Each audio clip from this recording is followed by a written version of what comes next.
আসসালামু আলাইকুম প্রিয় লামাবাসী। একটা কথা বলার জন্য আসলে আহ, ভিডিওটা কথা হচ্ছে আমাদের লামায় রবি এয়ারটেল গ্রামীণটা কোথায় বলার বাইরে, এটা তো নেট নেই। তো আমি হচ্ছে অসুস্থ মানুষ, এই নেটওয়ার্কের জ্বালায় মানে এমন একটা সমস্যায় পড়ে গেছি যেটা বলে বোঝানো সম্ভব না। তো গতকালকে এয়ারটেলের একটা ভেরিফাই ফেসবুক পেজ আর কি, ওখানে একটা ভিডিও তো আমি কমেন্ট করছিলাম যে ওনারা পোস্টটা এমন ছিল তাদের নেটওয়ার্ক নাকি অনেক স্পিড। তো আমি ওখানে কমেন্ট করছিলাম যে কাহিনী কম করো, নেট তো চলেই না, এত কথা বাদ দেন, আমাদের লামা বান্দরবানের নেটওয়ার্কটা আগে ঠিক করেন। তো ওখান থেকে কি করছে, আমার ইনবক্সে নক দিয়ে বলতেছে আমার নাম্বার দিতে। তো নাম্বার দিলাম, পরে আর খোঁজ খবর নাই।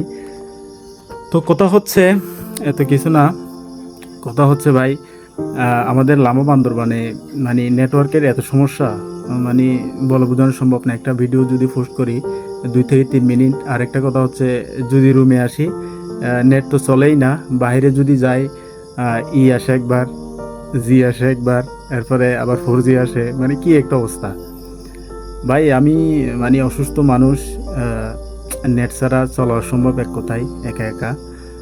তো আহ, যারা লামা উপজেলার দায়িত্বে আছেন তাদেরকে অনুরোধ করব ভাই, নেটওয়ার্কটা যত দ্রুত পারেন একটু ঠিক করেন। এটা কিন্তু একটা বিরাট সমস্যা বলতে গেলে ভাই। তো কথা এতটুকুই, সবাই সুস্থ থাকবেন, ভালো থাকবেন, আমার জন্য দোয়া করবেন। আসসালামু আলাইকুম।